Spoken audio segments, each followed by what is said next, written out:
انا طلبت منك قصيدتين وجدانيه وهسه بقت واحده. اللي حافظه يقول ما ساكت لأن ما ظل كلام احكي. الله الله. مو ساكت لأن ما ظل كلام احكي.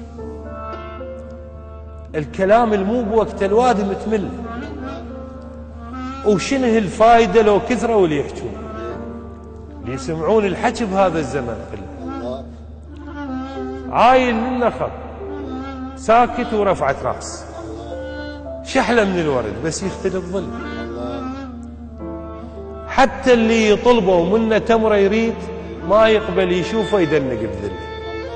يمد كف السعف يتناوش الصاعود، حتى اللي يطلبه يريده يتعلم.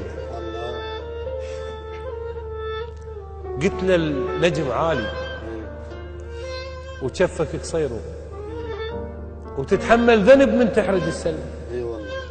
وقلت له الدنيا ليل ودرب ممشى سنين، وما مضمون جدمك خاف يتخلى. وهو شباك سده وما تجيك الريح، انا ادري يفتحه ويعتب على الريح تدخل. الله. وانا بلا وعي من صغري واعي هواي، ادري الخلل وين واعرف الخله. اللي انطاني الدواء ما قلت له بس مشكور، بستيد الطبيب الشخص العلم. الله. ابو سيد الطبيب الشخص العلم. الله يخليك. الله عليك ابوي. ما بودي الحلقه تخلص بصراحه.